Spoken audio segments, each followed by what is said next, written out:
వేద పండితులచే శుభకార్యాలు పూజలు హోమాలు జాతకాలు ఆఫీస్ పూజలు చేయించుట కొరకు పూజారీస్.com.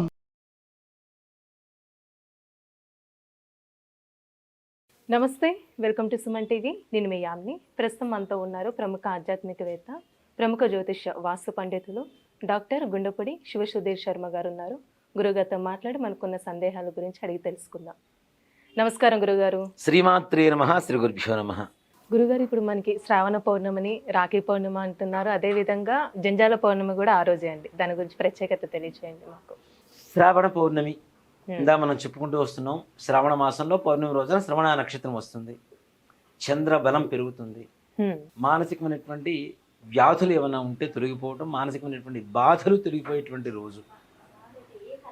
లలిత అమ్మవారికి, లక్ష్మీ అమ్మవారికి చాలా ప్రీతికరమైనటువంటి మాసం రోజు కూడా, పౌర్ణమి రోజు కూడా. మనం చంద్రుణ్ణి ఏమని పిలుస్తాం? ఇంకొక మాటలో చంద్రుని చందమామ అంటే. ఇక్కడ అమృతం కోసం క్షీరసాగర మథనం చేసినప్పుడు లక్ష్మీదేవికి తోడుగా పుట్టినటువంటి వాడే చంద్రుడు. అమ్మ తమ్ముడు ఏమవుతాడు మనకి? మామయ్య అవుతారు. మరి లక్ష్మీదేవి జగత్ మొత్తానికి తల్లి కదా, ఆవిడ తమ్ముడు కాబట్టి చంద్రుడు మనకి చందమామ అవుతున్నాడు, మామ అవుతున్నాడు. ప్రపంచం మొత్తానికి మేనమామ ఎవరు అంటే చంద్రుడు. చంద్రుడు చంద్రమా మనసే జాత. చంద్రుడు మనస్సు మీద ప్రభావాన్ని ఎక్కువగా చూపిస్తూ ఉంటాడు. అంతకుముందు కూడా మనం చెప్పుకొని ఉన్నాం. పౌర్ణమి ముందు ప్రతి మనిషికి ఉండేటువంటి మానసికమైనటువంటి ప్రశాంతత వేరు, పౌర్ణమి నుంచి అమావాస్య వరకు ఉండేటువంటి ప్రశాంతత వేరు. పూర్ణచంద్రుడు, చంద్రుడు పెరిగే కొద్దీ మానసికమైనటువంటి ప్రశాంతత పెరుగుతూ ఉంటుంది. పౌర్ణమి రోజు చంద్రుడిని చూస్తే ఎట్లా ఉంటుంది? మనకి మంచి ఆనందంగా ఉంటుంది మనసుకి. అవునా? సముద్ర తీరంలో సముద్రం కూడా ప్రశాంతంగా ఉండేటువంటి సమయమే కదా చంద్రుడు. అంటే ఆయన చూస్తేనే ఒక మానసికమైనటువంటి ఆందోళనని కూడా తొలిపోయి ఆనందాన్ని కలుగు చేస్తూ ఉంటాడు. అలాంటి రుగ్మతలు పోవడానికి శ్రావణ మాస పౌర్ణమి రోజున లక్ష్మీ అమ్మవారిని లేదా లలిత అమ్మవారిని ప్రార్థించడం అనేది చాలా విశేషం. అది కూడాను పౌర్ణమి సమయం, రాత్రి ప్రారంభకాలం ఉంటాం కదా మనకి. ఈ ప్రారంభకాలం అంటే సాయంత్రం 5:45 దగ్గర నుంచి 6:45 వరకు ఉండేటువంటి సమయంలో చక్కగా తులసి కోట దగ్గర దీపారాధన చేసుకొని కూర్చొని లక్ష్మీ అష్టోత్తరం కావచ్చు, లక్ష్మీ సహస్రనామం కావచ్చు, వీటన్నిటికంటే కూడా సౌందర్య లహరి లేదా మన లలితా సహస్రనామ పారాయణ అనాలే. కనకధారాస్తవం. కనకధారాస్తవం, కనకం అంటే ఏంటి? బంగారం కదా. ధారగా వర్షంలాగా పడేటువంటిదే కనకధారాస్తవం. ఆదిశంకరాచార్య స్వామి వారు మానవాళ్ళందరికీ అందించినటువంటి ఒక గొప్ప వరప్రసాదం అని చెప్పాలి. ఇది పారాయణ చేయడం అనేది చాలా విశేషం. తొందరగా సిద్ధి కూడా పొందుతాం. ఇప్పుడు సిద్ధి పొందడం అంటే మనం ఒక దేవతను తలుచుకొని, పూర్వకాలంలో చూడండి ఋషులు ఒక మంత్రాన్ని మన మనసులో స్మరించుకొని వాళ్ళని శపిస్తే శాపం తగులుతూ ఉంటుంది, వరం ఇస్తే వరం వస్తూ ఉంటుంది. అలాగే అంటే వాళ్ళు మంత్రాన్ని సిద్ధి పొంది ఉన్నారు. ఆ దేవత వాళ్ళకి స్వాధీనమై ఉన్నది, వాళ్ళకి ఎడిక్ట్ అయిపోయింది అనమాట ఆ వ్యక్తికి. అలాంటి అంటే మంత్ర సిద్ధి కలగాలి అంటే శ్రావణ పౌర్ణమి చాలా విశేషమైనటువంటి రోజు. ఈ దేవతలకు సంబంధించి లక్ష్మీదేవి, లలిత అమ్మవారు సంబంధించినటువంటి దేవతలకి ఓ మాట చెప్పాలి అంటే, ధనాన్ని ఎవరు కోరుకోరు, ప్రతి ఒక్కరు కోరుకుంటూనే ఉంటారు. కాబట్టి లక్ష్మీదేవికే సాధన ఎక్కువగా చేస్తూ ఉంటారు. కానీ ఇహలోకంలో ప్రస్తుతం ఇప్పుడున్నటువంటి పరిస్థితుల్లో లలితా సహస్రనామ పారాయణ అత్యంత ప్రాచుర్యం పొందింది కాబట్టి లలితా సహస్రనామ పారాయణ చేయడం కూడా చాలా విశేషం.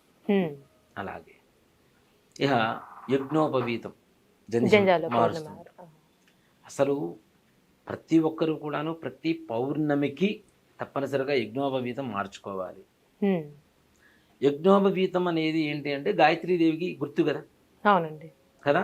గాయత్రి మంత్రంలో 24 అక్షరాలు ఉంటాయి. యజ్ఞోపవీతం 24 బెత్తెలు ఉంటుంది.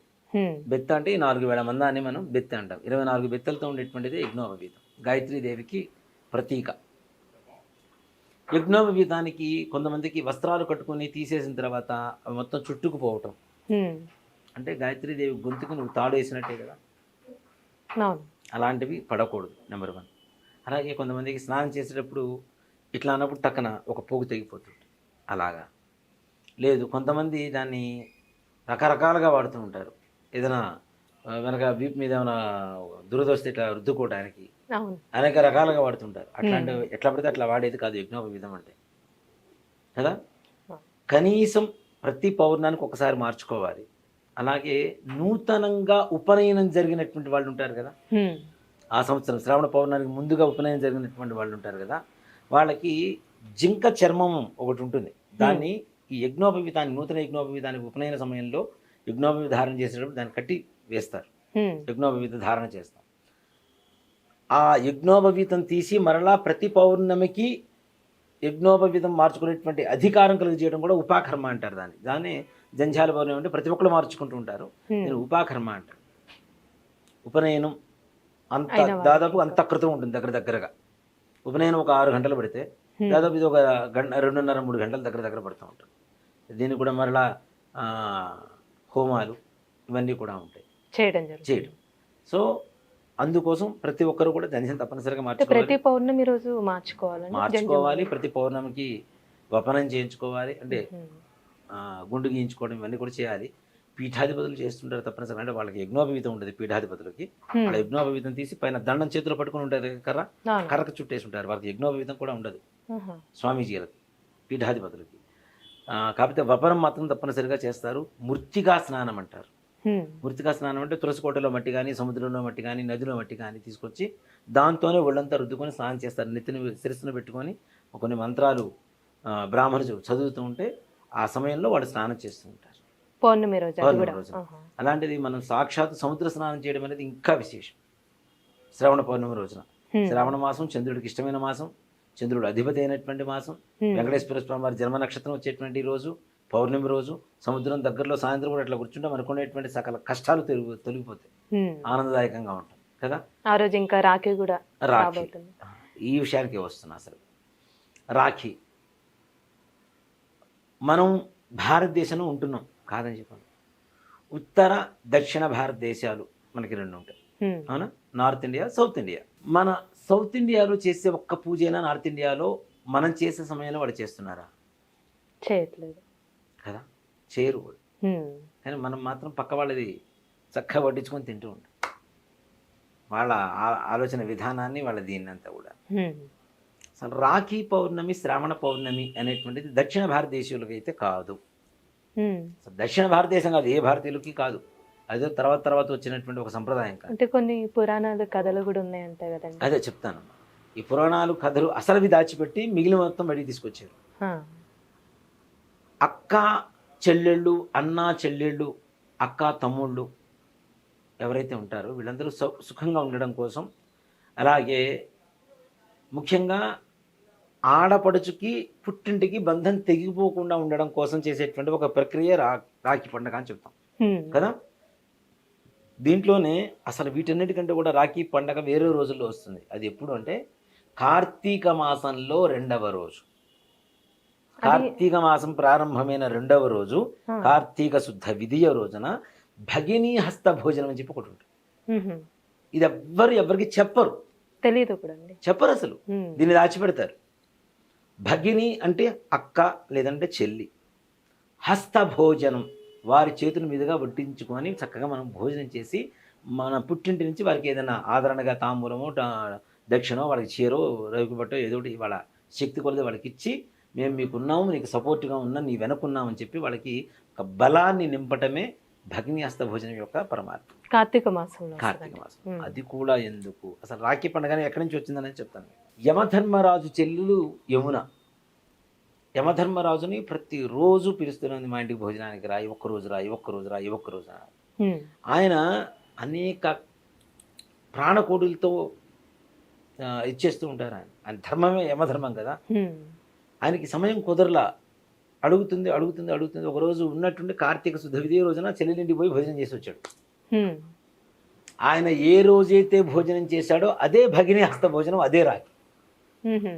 ఆ రోజు రాఖీలాగా అది అసలు రాఖీ. దాన్ని తీసి పక్కన పెట్టేసి తర్వాత ఏదో కొత్తగా పురాణాలు వచ్చినాయి, పురాణాలు సృష్టించి వాడికి ఏదో రాఖీ పండగ అని చెప్పేసి అది ఒక పెద్ద వ్యాపారం లాగా చేసి, ఓకే 100 మంది బతుకుతున్నారు, బతకడం మంచిది, దాన్ని కాదని చెప్పాను. అసలైన దాన్ని పక్కకు తోసేసి ముందొచ్చిన చెవులు కంటే వెనకొచ్చిన కొమ్ములు వాడి అని ముందొచ్చినటువంటి అసలైనటువంటి సశాస్త్రమైనటువంటి పద్ధతిని తీసేసి ఏదో తీసుకొచ్చి మనం ఇదే పండగ అని చెప్పడం అనేది మాత్రం అది నాకైతే నచ్చదు. నేనైతే తొందరగా దాన్ని సమర్థించడం అనేది జరగదు. రాఖీ పౌర్ణమి రోజున దాంట్లో కూడా ఒక దరిద్రం, అంటే నేను అంటున్నాను కాదు, ఎంత హీనమైనటువంటి స్థితికి మనం దిగజారుస్తున్నారు అంటే మన హిందువుల్ని. రాఖీ పండగ మనది కాదురా అంటే రాఖీ పండగ రోజున రాఖీ కట్టించుకోవడానికి మళ్ళీ సుముహూర్తం, ఈ సమయం నుంచి ఈ సమయం వరకే రాఖీ కట్టండి. ఎవడు చెప్పాడు? ఇప్పుడు కొత్తగా ఎవడైనా ఎందుకు చెప్తున్నారు ఇవన్నీ? ఎప్పుడు లేదుగా మరి. లేదు. ఇప్పుడు నాది హైదరాబాదు, మా చెల్లెలు అక్కడ గుంటూరులో ఉంటుంది, నేను పొద్దున బయలుదేరి అక్కడికి వెళ్ళేసరికి రాత్రి అవుతుంది, కట్టించుకోకూడదా? అంటే కొంతమంది కుదిరిద్ది, కొంతమందికి ఇంకా కదా. నువ్వు సుముహూర్తం చెప్పేసి మెంటల్గా మనం డిస్టర్బ్ చేసేసి వాళ్ళు మైండ్లో ఫిక్స్ చేస్తారు. అమ్మో ఈ టైం దాటిన తర్వాత పొరపాటున మనం టీవీలో ఛానల్స్లో ఏదైనా ఒక టైం చెప్పి ఆ టైం దాటిన తర్వాత కట్టించుకుంటే వాడు వచ్చేటప్పుడు చిన్న రాయి దగ్గర కింద పడ్డ అదిగో ముహూర్తంలో కట్టించుకోవాలో నాకు అందుకే ఈ దెబ్బ తగిలింది అంటాడు. ఇంకా ఫిక్స్ అయిపోతారు కొంతమంది నెగిటివ్ ఉన్నారు. హ్యూమన్ సైకాలజీ అది కదా. మన హిందుత్వం మీద ఎక్కువగా ఇట్లాంటి నమ్మకాలు ఎక్కువగా ఉంటాయి. దాన్ని మనం ఏదో పాయింట్అవుట్ చేసి ఒక కొత్త సిస్టమ్ అని తయారు చేద్దాము అంటే ఆ సిస్టంతో పాటు నువ్వు కూడా కొట్టుకుపోతావు. ఇట్లాంటివి సృష్టించిన వాళ్ళు కూడా కొట్టుకుపోతారు గ్యారంటీ. రాఖీ పండుగ వచ్చింది, ఉత్తర భారతదేశంలో ఉంది సంప్రదాయం, కట్టుకోమంటున్నారు, కట్టుకోండి, బాగానే ఉంది, దాని గురించి ఎవరైనా కాదనం. దాన్ని కూడా ముహూర్తాలు పెట్టేసి జనాలు భయానికి ఆందోళనకు గురి చేస్తూ అది కరెక్ట్ కాదు కదమ్మా. ఈ టైంలోనే కట్టుకో, ఈ టైంలోనే బాగుంటుంది. మరి ఇన్ని వేల సంవత్సరాల నుంచి, వందల సంవత్సరాల నుంచి జరుగుతుంది రాఖీ పండుగ. అందరూ ఒకటే టైంలో కట్టుకోలేరు. మరి అప్పటి నుంచి లేదు, ఇప్పుడు ఎందుకు వచ్చింది కొత్తగా? కొత్తవి తీసుకొచ్చి జనాల మైండ్లో జొప్పించడం అనేది కరెక్ట్ కాదు, మన మెదడులో చూపించడం అనేది. కాబట్టి రాఖీ పండుగ చేసుకోండి, దాంట్లో ఏమాత్రం ఆనందదాయకమే. ఇంకోసారి చెల్లెలకి ఏదైనా డబ్బులు ఇచ్చినా, అక్కడికి డబ్బులు ఇచ్చినా, పుట్టింటి వాళ్ళు ఏది ఇచ్చినా సరే వాళ్ళు తీసుకుంటారు, సంతోషంగా తీసుకుంటారు. కాబట్టి ఇంకా మంచిది కూడా. ఆడపిల్లకి పెళ్ళైన దగ్గర నుంచి వాళ్ళు పెట్టుకునే కుంకుమ బొట్టుతో సహా పుట్టింటి వాళ్ళు ఇవ్వాలని శాస్త్రం చెబుతుంది. అలాంటిది ఇప్పుడు ఎట్లాగ ఇచ్చేవాళ్ళు, అంత ఉదార స్వభావం కలిగినటువంటి వాళ్ళు 1,000,000 మందిలో 100 మంది కూడా ఉన్నారో లేదో తెలియదు. వీడు ఇస్తున్నా ఇంట్లో పెళ్ళాం కూడా వద్దనే వాళ్ళు 99 లక్షల మంది ఉంటారు గ్యారంటీ. అవునా? ఈ బాధలన్నీ ఉన్నాయి. లేదు ఇట్లాంటి ఇది ఒక కారణం చేత ఆడపిల్లలకి ఇస్తున్నారు, ఇంకా ఆనందదాయకం, చక్కగా అందరూ ఆనందంగా ఉంటారు, హాయిగా ఉంటారు, వాళ్ళకి కావాల్సింది ఏదో ఇస్తారు. ఈ విధంగా కూడా ఒక సపోర్ట్ అనేది వస్తుంది. కాబట్టి దాంట్లో ఏ రకమైనటువంటి ప్రమాదం లేదు. కానీ ఇలాంటి పిచ్చి ప్రేలాపనలు తీసుకొచ్చి ముహూర్తాలు అని చెప్పేసి జనాల్ని మాత్రం ఎక్కువ డిస్టర్బ్ ఎప్పుడైనా కట్టచ్చు, ఆ రోజు చక్కగా కట్టుకోమని చెప్పి చాలా చక్కగా తెలియజేస్తారండి. ధన్యవాదాలు. శ్రీమాత్రే నమః. శ్రీ గురుభ్యో నమః.